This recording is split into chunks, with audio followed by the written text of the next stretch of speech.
ایک نوجوان ہمارا تبلیغی دوست گلاسگو میں رہتا تھا، وہ بیمار ہو کے ہاسپٹل گیا ہے، تو اس کی جو اٹینڈنٹ نرس تھی اس نے 3-4 دن کے بعد کہا کہ آپ مجھ سے شادی کریں گے؟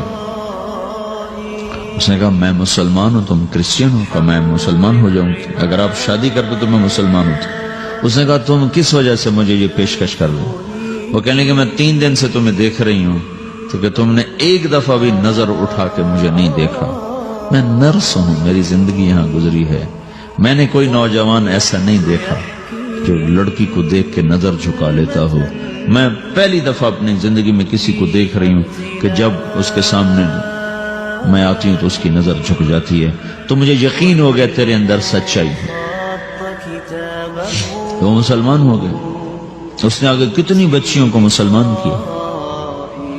پھر اشفاق احمد صاحب مرحوم تھے، یہ ڈرامہ رائٹر، ان سے اچھی سلام دعا تھی میری، تو ایک دن مجھ سے کہنے لگے کہ میں تبلیغ کے کام سے متاثر ہوا ہوں انگلینڈ جا کر، پاکستان میں نہیں انگلینڈ جا کر، تو میں ایڈنبرا میں پارک میں بیٹھا تھا، میری بیوی میرے ساتھ بیٹھی تھی، تو ایک جماعت آئی، انہوں نے آ کر اذان دی مغرب کی اور نماز پڑھی۔ نماز کے بعد 13-14 لڑکیاں بھاگ کے آگے آئیں ان سے بات کرنے کے لیے، تو میں نے بیوی سے کہا آؤ سنو یہ کیا کہنے کہتے ہیں، تو کہا ہم دونوں بھی پہنچے، تو جس نے جماعت کرائی تھی اس کو ایک لڑکی آگے بڑھ کے کہتی آپ کو انگلش آتی؟ کہا جی آتی ہے۔ کہا آپ نے کیا کیا ہے؟ کہا جی ہم نے اپنی عبادت کی ہے۔ تو لڑکی کہنے لگی آج تو اتوار نہیں ہے، تو اس نوجوان نے کہا کہ جی ہم دن میں 5 دفعہ کرتے ہیں، صرف اتوار کو نہیں، روزانہ 5 دفعہ۔ وہ لڑکی کہنے لگی یہ تو بہت زیادہ ہے، آپ اس کو کیسے نبھاتے ہیں؟ تو اس نے اس کو جواب دیا، 2-3 سوال اس نے اور کیے، جواب دیا، تو کہنے لگی اچھا بہت مہربانی، اس نے سے ہاتھ بڑھایا آگے ملانے کے لیے تو وہ نوجوان کہنے لگا میں آپ سے معافی چاہتا ہوں، میں آپ کو ہاتھ نہیں ملا سکتا۔ تو اس لڑکی نے کہا کیوں؟ کہ یہ ہاتھ میری بیوی کی امانت ہے اور کسی کو نہیں لگ سکتا۔ تو لڑکی کھڑی تھی، وہ زمین پہ گر گئی، صرف اس بہت وہ زمین پہ گر گئی، کھڑے کھڑے وہ زمین پہ گر گئی، اور وہ بچوں کی طرح رونے لگی پھوٹ پھوٹ کے، اور کہنے لگی وہ لڑکی کتنی خوش قسمت ہے جس کے تم خامد، کاش یورپ کے مرد بھی ایسے ہی ہوتے۔ جس رب نے نفسیات بنائی ہے، وہ اگر کوئی عورت کپڑے اتار دے تو اس کی نفسیات بدل جائے گی، چاہے وہ مغرب میں پیدا ہو چاہے وہ مشرق میں پیدا ہو۔ عورت کی نفسیاتی حیا ہے اور وفا ہے، کسی وفادار کی تلاش ہے، تو وہ اس کو پتہ بھی نہیں ہے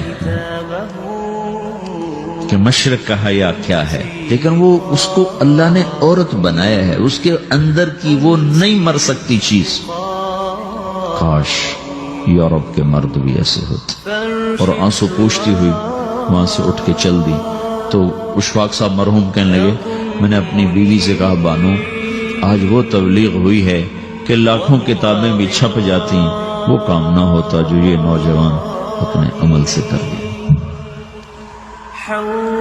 تو میرے عزیزو کٹی پتنگ نہ بنو، اپنی کٹی پتنگ کی منزل کوئی نہیں رہتی۔ اللہ اس کے رسول کے ہاتھ میں اپنے ڈور دے کے چلو، اللہ اس کے رسول کی غلامی میں اپنے آپ کو چلاؤ، تو اللہ تمہیں بھاگ لگائے، عزت بھی دے گا۔ اپنی منمانی میں کوئی راحت نہیں، اللہ کی قسم کوئی راحت نہیں۔ 6 بر اعظم پھر کے تمہیں بتا رہا ہوں کہ جو اپنی ترتیبوں پر چلنے والوں کے دکھ آپ لوگ اندازہ نہیں لگا سکتے۔ چلنا ہے تو اللہ اس کے رسول کی زندگی کو اپنا کے چلو، اللہ تمہاری دنیا بھی سکھ بری بنائے گا، آخرت بھی سکھ چین والی بنائے گا۔ لیکن یہ سیکھنا پڑے گا، سیکھنا پڑے گا۔ تبلیغ اس کو سیکھنے کی محنت ہے اور اس کو آگے پہنچانے کی محنت ہے۔ تو یہ عمر ہے، اس وقت ساری دنیا اسلام کے لیے تیار ہے، چونکہ نظریاتی طور پر دنیا شکست کھا چکی، کسی کے پاس کچھ نہیں۔ تو ہمارے پاس ایک ایسا خوبصورت نظریہ ہے کہ جو ان کو بڑی تیزی سے اپنی طرف کھینچ سکتا ہے، اور اللہ کا احسان ہے کہ تیزی کے ساتھ نسلوں کا رخ اللہ کی طرف ہو رہا ہے۔ تھوڑی ہمت کرو، چھٹیوں کا وقت تبلیغ میں دو، باقی وقت اپنی تعلیم کو دو، گھر جاؤ تو ماں باپ کے خادم بن کے رہو، نوکر بن کے رہو۔